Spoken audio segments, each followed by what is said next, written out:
Lolita la Baronne, bienvenue sur le plateau d'Afro Actu Culture Actu TV et encore l'émission On Air. Merci beaucoup Malone, permets-moi de faire mon signe parce que je suis à Genève. Ah ben oui.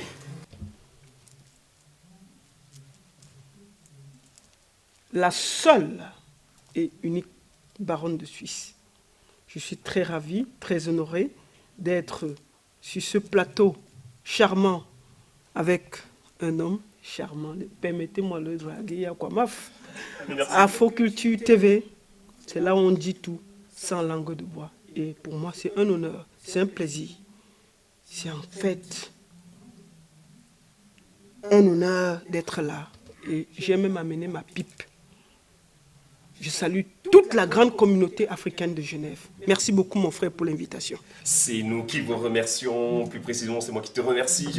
Je me sens très honoré de te recevoir sur ce plateau et je me permets de tutoyer Lolita la Baronne. Bien sûr. Car il faut le dire, tu es une grosse pointure de la culture musicale africaine et même d'ailleurs il faut le préciser, la dimension et la casquette que tu portes, elle est sans frontières parce qu'on le constate via les informations que nous avons pu regrouper. Lolita la Baronne est celle-là qui défend haut et fort les couleurs de la culture, quelles qu'en soient les appartenances ethniques. Lolita la Baronne n'est pas celle-là qui se définit comme appartenant à une tribu, mais plutôt appartenant à un peuple. Elle se met dans la peau de tout citoyen. La Baronne, une fois de plus, bienvenue sur ce plateau. Merci beaucoup mon frère, la Talakoula va me tuer. Mais je sais que les gens sont... Vous savez, Genève, c'est l'endroit où il y a les Nations Unies, donc les gars sont obligés d'être gentils ici, là. Vous avez compris, non? Malone, comme tu as dit qu'on se tutoie, permets-moi de parler comme au Kati. Ah bah oui, Parce que cette émission-là, on parle comme au Kati. On a ici, là, c'est une émission, apparemment le titre, c'est que tu dis tout ce qui vient dans ton ventre. Donc mon frère, nous sommes à Genève, je suis dans un cadre luxueux, j'ai été très bien reçu par Afro TV Culture. On m'a logé dans un 5 étoiles, vraiment. C'est la télé du futur. Donc, si vous venez à Genève, hein, c'est ici. C'est ici que ça se passe et puis ça ne chauffe pas. En tout cas, mon frère, merci beaucoup. Et je suis très, très honoré, très, très ravi d'être sur votre plateau. Merci beaucoup. Merci, la Baronne Lolita. Dames et messieurs, vous connaissez bien la personne qui est sur ce plateau, qu'on ne va plus d'ailleurs tirer de long à l'âge, comme on le dit généralement. Alors, Destiny Baronne, appelée beaucoup plus la Baronne de Suisse, nous irons croire au but. On air, c'est micro ouvert, parole à tous et à toutes. On dit toutes les vérités, et ça c'est clair, sans frontières. La cohésion, étant donné que tu es vraiment au cœur de l'action culturelle, la cohésion entre les acteurs culturels, est-ce que selon toi, on ressent cela ici, en Europe d'abord? Bon, si tu permets, est-ce que tu veux que je parle de l'Europe ou de la Suisse? Alors focalisons-nous en Suisse. Ton action est beaucoup plus ressentie ici en Suisse, mais on doit se dire les vérités. La Baronne Lolita aussi porte ses actions partout ailleurs, que ce soit en Belgique, on l'a vu avec des événements dont tu as eu à soutenir de Coco Agenté, et bien d'autres dont la liste est exhaustive. Mais d'ailleurs, commençons, comme tu le dis si bien, en Suisse. Bon, je pense que la Suisse, c'est une terre d'accueil et la Suisse, c'est un pays où les gens apprennent, sont souvent assez... C'est-à-dire que les promoteurs se soutiennent. Oui. Donc, je ne peux pas dire qu'il y a un problème au niveau de la culture, au niveau de la Suisse. Je suis ici à Genève. Je suis venu aussi pour le festival des musiques d'ici d'ailleurs, où il y a pas mal d'artistes. Je pense qu'il y a Ténor qui sera au milieu des artistes congolais, des artistes ivoiriens.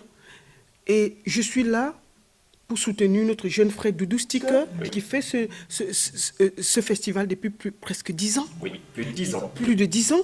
Et pour dire que les hommes de la culture en Suisse se soutiennent. Vous avez vu dernièrement notre jeune frère Mario, qui a un festival très bientôt, le 25 juin. J'ai été là avec Richard Bonin et Lady Ponce, et je serai encore là le 25. Donc pour dire que le monde de la culture en Suisse est main dans la main, on se soutient. Dès qu'il y a quelque chose, nous nous déplaçons pour aller les porter et leur dire que la culture, ça fait plus de 20 ans que je fais la culture maintenant.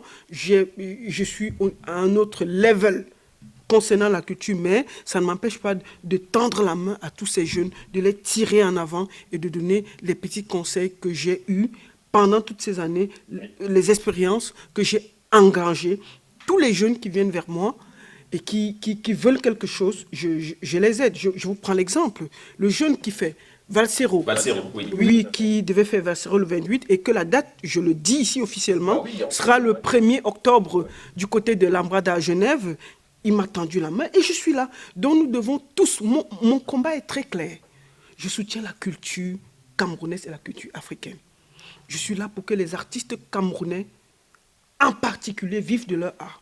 Parce que j'ai été fatigué de voir les artistes camerounais, après des très longues carrières, venir pleurer sur Facebook. Et justement, on en venait, pardon de t'interrompre sur ton propos.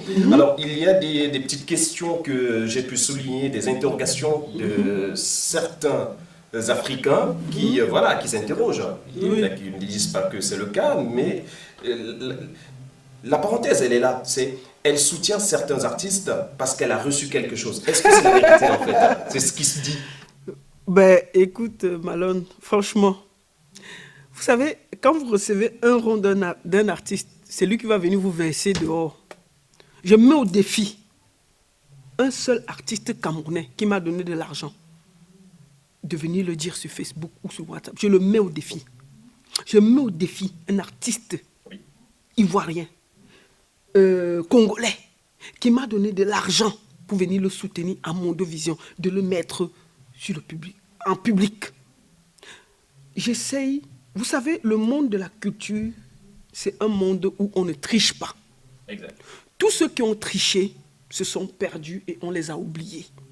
Je suis une des seules femmes, je le dis avec force et autorité, je suis une des seules femmes qui a fait la culture depuis plus de 20 ans et qui est sur place, au contraire, qui a avancé. Exactement. Beaucoup ont fait, se sont fatigués, sont partis au garage. Soit on est honnête dans la musique, soit on ne l'est pas. Et je vais vous dire une chose. Quand un artiste vous donne un radis, si vous mettez un pied à gauche, c'est lui qui va vous verser. Si un artiste vous donne quelque chose pour le soutenir et que ça se passe mal, il viendra le dire. Donc moi, je soutiens tous les artistes camerounais, de tous les bords, avec un cœur. Je pense que s'il y a quelqu'un qui a perdu dans la musique, c'est moi. J'ai presque tout perdu. Un moment de ma vie, j'ai perdu ma boîte de nuit, j'ai perdu presque 500 000 €. Je ne suis pas venu pleurer sur les réseaux sociaux. Oui. J'ai accepté de tomber et je me suis relevé doucement, sans gêner quelqu'un. Ça veut dire que la culture, c'est un sacerdoce. On le fait parce qu'on aime. On le fait avec un cœur. Je prends un autre exemple. Je suis ici à Genève parce que je viens soutenir... Doudou Sticker, oui. Mais je viens aussi soutenir notre jeune frère Ténor, oui. Qui est dans la ville de Genève et qui est dans la Suisse et qui m'a dit « Maman, je suis là. Oui. » Je me déplace pour venir dire « Mon fils, tu sais que tu peux toujours avoir la bénédiction de la baronne. Tu ne peux pas être sur le territoire suisse. Je ne suis pas à tes côtés. » Justement, j'en viens sur le soutien à Ténor dont tu fais allusion. Ténor qui a eu à prester du côté de la France pour sa tournée européenne. On l'a vu sur les réseaux sociaux. Il y a eu des manifestations contre son passage à une soirée. Alors, quel est le ressenti de Lolita Labarole, tout en sachant que Grace Deka avait vécu cette même situation de certains Camerounais qui, pour des raisons qu'ils défendent, ont voulu, ou ont d'ailleurs créé une situation regrettable. Alors, on a senti vraiment la fureur de Lolita Labarole là-dessus, qui a appelé à une prise de conscience générale là-dessus. Alors, quel est le sentiment qui t'habite lorsque tu vois cela? Bon, moi, j'ai toujours été très clair. La culture camerounaise souffre des deux côtés. Et notre rôle, j'ai toujours dit aux gens que mon travail, c'est de défendre d'abord la culture, c'est vrai, mais je comprends aussi les revendications de ceux qui boycottent les artistes. Je ne dis pas que, d'ailleurs, j'ai toujours été contre le boycott. J'étais une des artistes qui a lutté dès le début. Tout le monde était assis par terre. Mais j'ai dit, je les ai tendu la main, je les ai appelés pour leur faire comprendre que non, les artistes aussi, ils ont le cul entre deux chaises. Oui. S'ils parlent mal, au Cameroun, ils ont tellement de problèmes. S'il ne parle pas, on dit qu'il ne parle pas. Je vous invite à voir la dernière vidéo de Doudou. Il a résumé en gros ce que vit l'artiste. Ça ne veut pas dire que chaque artiste ne doit pas dénoncer. Ils ont absolument le droit. Et je pense que beaucoup d'artistes camerounais ont pris conscience que les choses doivent changer au Cameroun. Il faut le dire sans avoir peur. Il faut être clair. Charlotte Dipanda a lancé un pavé dans la main en disant que depuis qu'elle est jeune, elle n'a connu qu'un président. Vous avez vu le Ramadan qu'elle a vécu? Oui. Il faut qu'on soit clair. Donc ça fait peur à beaucoup d'artistes qui ont dit, hey, si même Charlotte Dipanda peut être comme ça là, nous alors on va faire comment? Les droits d'auteur au Cameroun, combien d'artistes vivent de leur art au Cameroun? Malon, disons-nous les vérités. Il y a combien? Ils vivent, c'est compliqué, c'est difficile. Donc, les artistes camerounais, on les a clochartisés pour mieux les utiliser. Oui. Une partie des artistes camerounais, quand il y a la rentrée scolaire, par exemple, ils font le tour dans les bureaux. Oh, grand, il y a mon enfant qui va aller à l'école, non? Tonton, tu n'as pas vu la partie là? Ouais, je vais faire comment? Il va faire le tour du ministre, du directeur général. Quand il a son mariage, il passe dans tous les bureaux de Yaoundé Douala. Ouais, grand frère, je me marie, non? On va faire comment? Quand il y a le baptême, il part pleurer. Mais quand il finit de pleurer, à la fin, l'artiste camerounais est redevable à celui qui l'a aidé quand il est venu pleurer. Donc c'est un système qui se perpétue. Pourquoi? Parce que les droits d'auteur au Cameroun, vous avez vu la bagarre qu'il y a. Oui. Les droits d'auteur au Cameroun, combien d'artistes peuvent vivre de leur art? Moi, je prends un exemple. N'allons pas loin. On va voir le jeune Isnobi. Il est arrivé il n'y a même pas 3 ans, 4 ans. On l'a vu tous monter ici. Il est parti même au Cameroun, il a tapé poteau parce que personne ne le connaissait.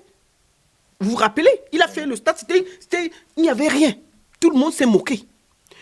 Isnobi, c'est un des gars qui a fait les tournées 2 ans, 3 ans. Mais dernièrement, à Goma, il a offert plus de 40 maisons. Combien d'artistes peuvent même offrir déjà même la maison à leur propre maman? Donc, on en est où? Les artistes camerounais souffrent.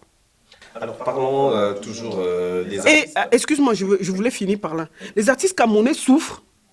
On les a clochartisés, on les a affamés pour qu'à chaque fois qu'un politique a besoin d'un artiste, qu'il lui fasse appel et qu'il ne bronche pas. Il faut que les droits d'auteur au Cameroun soient respectés, que l'artiste y vive de son œuvre, à telle sorte que les politiciens vont respecter les artistes. Pourquoi? Parce que les politiciens camerounais ne respectent pas les artistes, parce que les artistes sont clochartisés. Vous allez voir, si vous allez commander tous les jours, mais vous n'allez pas demain venir faire la grande gueule et tout. Justement, là-dessus, j'ai une question d'ailleurs qui...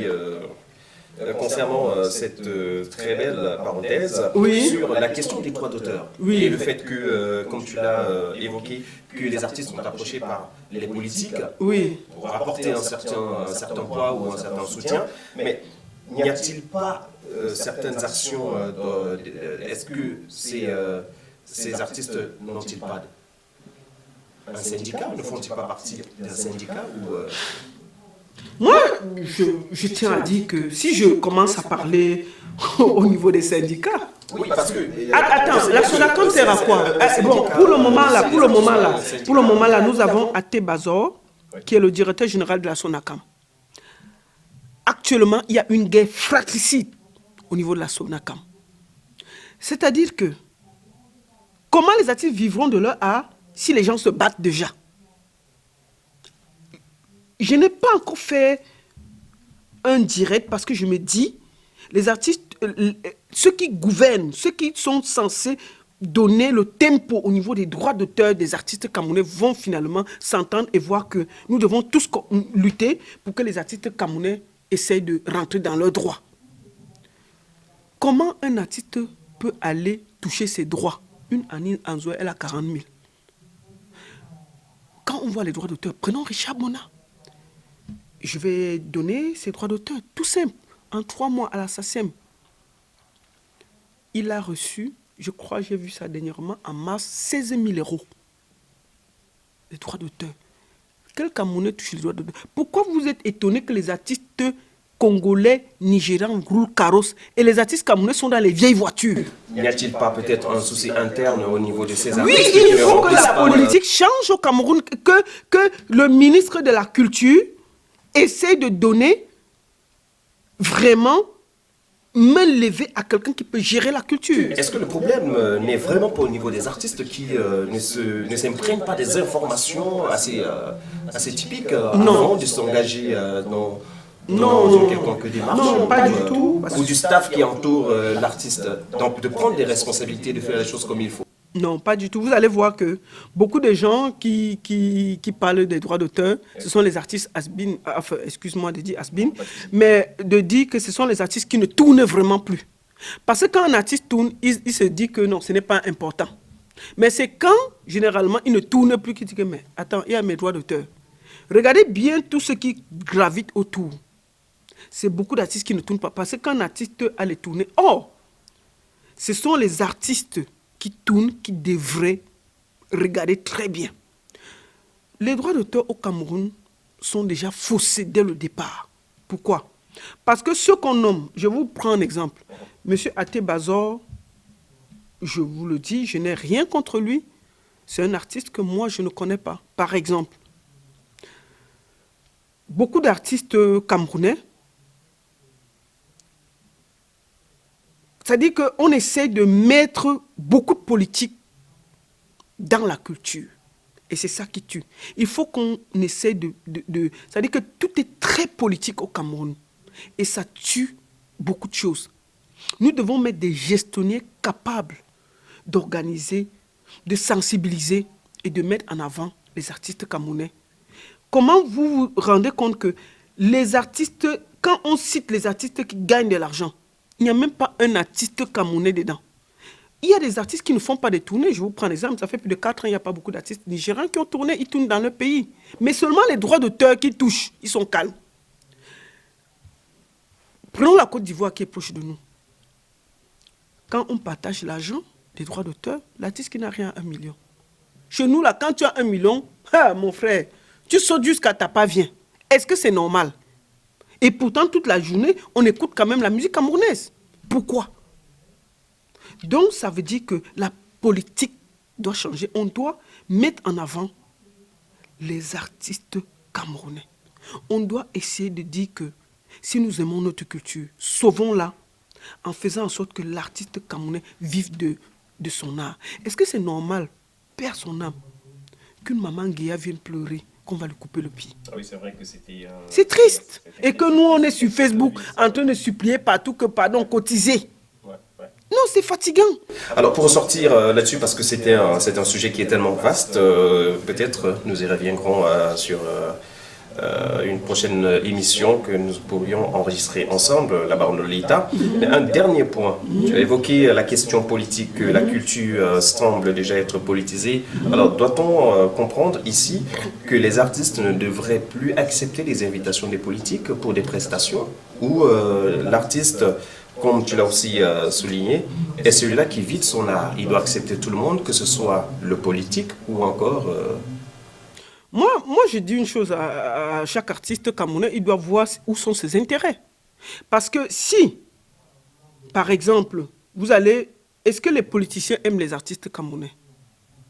C'est cette question que nous devons se poser. Alors, l'observation de... Parce que si les artistes aiment les artistes camerounais, on a combien de salles de spectacle au Cameroun? On a combien de salles de spectacle au Cameroun pour les artistes? Si on aime je te prends, n'allons pas loin. Prenons la CAN qui s'est passée dernièrement. Combien d'artistes camerounais ont gagné de l'argent derrière la CAN? Dans un pays sérieux, on aurait organisé des festivals, on aurait choisi même 10 ou 15 artistes qui devaient faire les villes. Alors là-dessus, est-ce que ce n'est pas la responsabilité également pas des artistes en question, mais plutôt des managers ou des managers? Non, c'est la politique qui implémente. Non, c'est la politique qui implémente. Oui, c'est la politique. Ça veut dire que si on avait dit que dans le budget de la CAN, il y a 200 millions par exemple pour les artistes, ils ont dépensé beaucoup. Pourquoi les artistes ne sont pas dedans? C'est parce que nous, on a crié fort même que à la fin, ils ont mis un peu les artistes jouer à la fin. Ne revient-il pas aux promoteurs culturels locaux de Ce n'est pas aux promoteurs, c'est le ministre, par exemple, de la culture ou bien ceux qui organisent tout ça. Parce que quand le politique décide, personne ne peut rien faire. Mais s'il y a une union assez solidaire et vraiment massive des acteurs de la culture, promoteurs, managers, artistes également, qui vont saisir le ministre de la Culture pour prendre ce genre de décision, est-ce que ça n'aura pas un impact? Mais si c'est dans un individualisme, voilà. Oui, le problème, c'est qu'au Cameroun, c'est que quand il pleut chez le voisin, on rit. On s'étonne qu'il va pleuvoir chez nous demain. Donc ça veut dire que on a divisé pour mieux régner. Ça veut dire quoi? Prenons l'exemple de ceux qui gèrent la Sonacam, là où il y a les droits d'auteur. Qu'est-ce qu'on fait? On met quelqu'un et on s'arrange qu'il y ait des gens qui l'empêchent de travailler. Si vous imaginez, paix à son âme, le grand Manu Dibango s'est fait mettre dans la boue au Cameroun à cause des droits d'auteur. Un monsieur sérieux comme ça, là. C'est-à-dire qu'il a voulu prendre les droits d'auteur, on l'a traité de voleur, de bandit. Pourquoi? Parce qu'on a tout fait pour qu'il ne travaille pas, pour qu'il puisse assainir le milieu de la musique. Si tonton Manu Dibango n'a pas pu sauver les artistes camerounais, vous croyez que qui va le faire? Qui va le faire? On l'a chassé. C'est-à-dire qu'on l'a tellement humilié qu'il a déposé. Tu as dit, excusez-moi, partez à vos histoires là. Il est rentré en France. Est-ce que c'est normal? Est-ce que si quelqu'un comme Manu Dibango, on le laissait travailler, il n'allait pas assainir ce milieu-là, avec toute l'expérience qu'il a engrangée dans le monde? Donc au Cameroun, on te nomme, on s'arrange qu'il y ait un groupe qui t'empêche de travailler. Il faut que les artistes camerounais arrêtent l'égoïsme et quand ils voient quelqu'un qui a du talent, qui est prêt, on le laisse travailler. Non, mais qu'est-ce qu'ils font? Ils vont aussi s'arranger que, ils volent trop, ils mangent trop. Tout le monde, dès qu'on nomme quelqu'un, ils volent, ils mangent. Après, ils font tout, on le chasse, on prend encore une autre personne et on dit que non, il est même encore plus pire que celui qui était venu, alors que c'est eux qui ont combattu. Ça veut dire qu'on est dans un engrenage où on s'arrange que ceux qui peuvent faire quelque chose ne marchent pas. Or, si les politiciens tapent la main sur la table, je vous prends par exemple, aujourd'hui à la FECAFOOT, on laisse Eto travailler. Si on laisse un artiste, on dit qu'un travaille, ça chauffe, on s'en fout. Non, au Cameroun, on ne fait pas ça. Le seul maintenant qui a les mains libres, qui travaille comme il veut, c'est Eto. Vous voyez? Il avance malgré tous les pots de bananes là. Il dit qu'on va seulement aller où je veux aller. Vous voyez ce que je veux dire? Donc au Cameroun, c'est compliqué parce que l'esprit d'abord, on s'arrange pour vous diviser. L'esprit est mesquin. L'esprit est difficile. Ceux qui te combattent sont ceux qui sont à côté de toi. Si le grand Manu Dibango n'a pas pu assainir la musique, qui va le faire, Malone? Qui va le faire? Donc, un moment, il faut que les politiciens rasent tout. On met quelqu'un de poigne, comme Samuel Eto'o. Je ne dis pas qu'on le met à la culture. Je dis, on met un artiste consensuel. Je vous prends un exemple. Un Richard Bona. Il est consensuel. S'il doit régler avec son éducation, avec tout ce qu'il gagne, on le laisse, on lui dit que voilà 2 ans. Fais. On te laisse. Vous croyez que ça ne va pas changer? Nous, on va mettre les gens qui vont venir nous embrouiller l'esprit et tout. C'est tout. Mesdames et messieurs, on air, parole à tous et à toutes. N'hésitez pas, le droit de réponse est permis. Vous pouvez vous manifester en nous écrivant via les informations qui passent au bas de l'écran pour donner votre point de vue sur toutes les questions ou encore sur toute interrogation concernant la culture, l'art, les questions associatives et de tout genre. Tout ce qui suscite des réponses, c'est sur On Air. Lolita Labaronne, qu'on ne présente plus, qui nous donne voilà, son point de vue sur des questions assez poignantes qui concernent l'axe vital de celles et ceux qui font bouger le monde, car la culture fait bouger le monde et elle fait partie de ces poignes de la culture. Il s'est passé un événement très récemment au Cameroun pour sortir de ce contexte déjà. C'est une dernière question, hein, ça c'est promis. Il s'est passé un événement au Palais des Sports, un artiste ivoirien qui a été invité et dont il s'est produit tout ce qui... Voilà, tout à fait. Tout ce qui s'est passé, qu'on a tous vu sur les réseaux sociaux. Quel a été ton ressenti lorsque tu as vu cela? Ben, je vais déposer mon bâton, je vais prendre ma pipe. Je vais dire que j'ai été très triste. J'étais très triste parce que je pense que sur ma page, vous avez vu ma sortie. Oui. Avec une des personnes qui était dans l'organisation. C'est une honte. Parce qu'il y a tellement d'aventuriers dans le monde de la culture. Le monsieur qui a fait venir K.S. Bloom au Cameroun n'a jamais rien fait. Mais attends, Malone, il n'y a pas de hasard dans l'affaire là. Le monsieur, il n'a pas encore organisé son anniversaire, son baptême, son anniversaire, son mariage. Il prend K.S. Bloom, une méga star en Côte d'Ivoire. Il l'amène au Cameroun. Il ne dit même pas que je prends d'abord une église de 200 personnes. J'essaye. Palais des sports. Aïe. 7000, plus de 7000 places. On peut faire ça. On peut faire ça, comme les Ivoiriens disent. Donc, excusez-moi. Donc, ça a été une honte. On n'avait pas besoin de cette publicité négative. Il ramène le monsieur un concert qui se fait dans une salle comme le Palais des Sports. Tu ramènes le monsieur un jour avant. C'est une semaine avant. Une semaine avant pour que le monsieur passe dans les médias.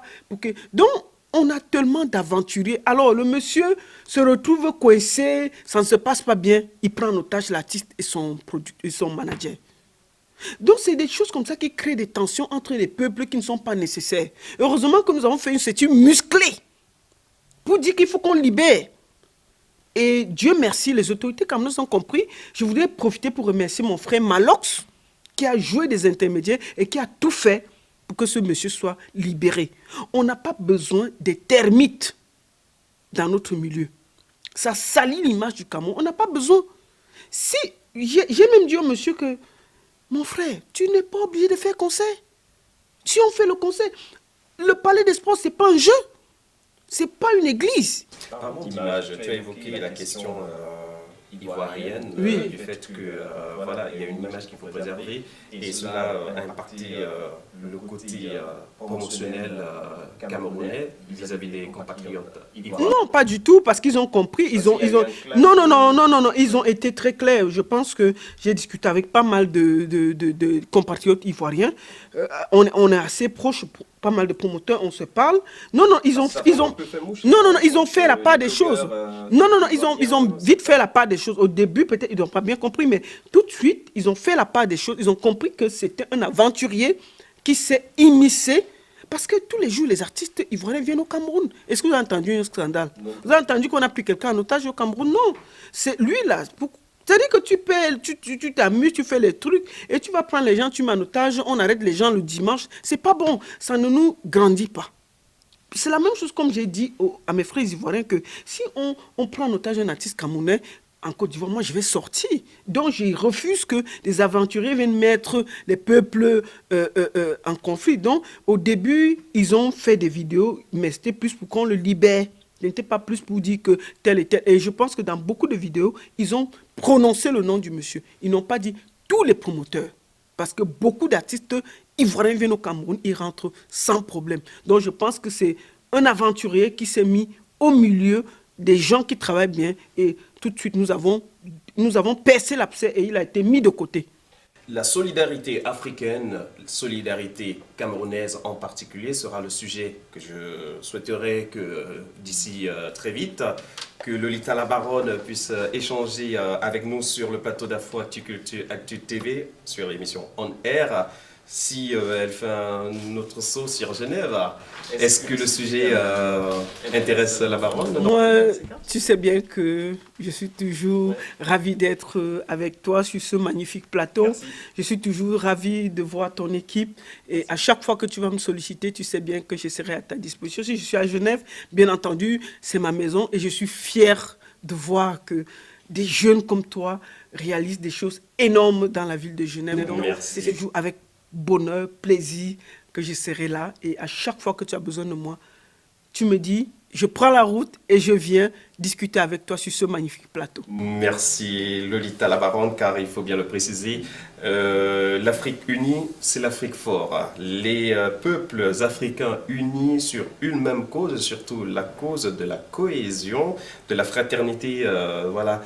C'est une cause qui peut nous propulser vraiment au devant, que ce soit de la scène politique, la scène culturelle, sur toutes les scènes d'ailleurs, parce que si nous sommes divisés, eh ben, l'Afrique ne pourra pas briller. C'est pourquoi des personnes très fortes comme toi, des personnes qui ont des idées et qui ont cette capacité de rassembler un maximum de peuples autour d'une cause. Vraiment, c'est nécessaire d'échanger sur des sujets comme ça pour que la voix de la baronne porte auprès de celles et ceux qui craignent encore le pas sur la cohésion et l'union des peuples africains.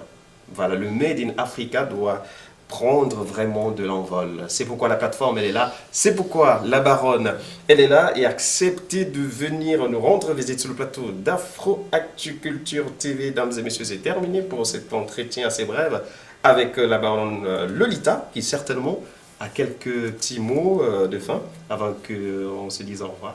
Ben, tu vas me permettre de faire toujours mon signe. Toujours. La seule et unique baronne de Suisse. Merci beaucoup Genève, merci à toi Malone, merci à ton équipe. C'était un plaisir, c'est très court, c'est allé très vite, mais c'était un très bon moment d'échange, de bonheur. Et j'espère que nous aurons encore d'autres émissions pour développer d'autres pans du sujet concernant l'Afrique, le Cameroun. Oui. Je suis toujours disposé et je suis très très ravi. Genève, c'est notre village. Après le festival de musique d'essai d'ailleurs, auquel nous allons tous participer là tout de suite, Lolita la Baronne est attendue pour quel événement? Oui, je serai du côté du 11 juin, je serai du côté de Belfort avec Coco Agenté. Oui. Ensuite, il y a pas mal de dates encore, mais je dis déjà que je serai aussi... Il y a Valsero, à Genève, le premier, à la Marada, je donne déjà un exclu l'information. Je sais que ce n'est pas encore sorti, mais je le dis officiellement. Valsero sera du côté de Genève le 1er octobre avec pas mal d'artistes camerounais autour de lui. Nous préparons quelque chose parce que je pense que les artistes camerounais, qu'ils soient contestateurs comme Valsero, mais qu'ils chantent normal, nous devons unir ce vert rouge jaune ensemble. Et je pense que nous ferons quelque chose de grand à Genève le 1er octobre à la Mrada avec Valsero. Ben voilà, une main unie, c'est une main très forte. Donc n'hésitez pas de prendre des informations auprès de celles et ceux qui organisent ce bel événement avec Valsero, comme l'a souligné la baronne Lolita, qui porte toujours haut et fort les couleurs de l'Afrique. Je ne dis pas seulement du Cameroun, mais de l'Afrique, car elle, c'est vraiment l'Afrique en grande pompe. Emmanuel Francky, Malone Turner, Afro Actu Culture TV On Air. C'était l'émission. Au revoir.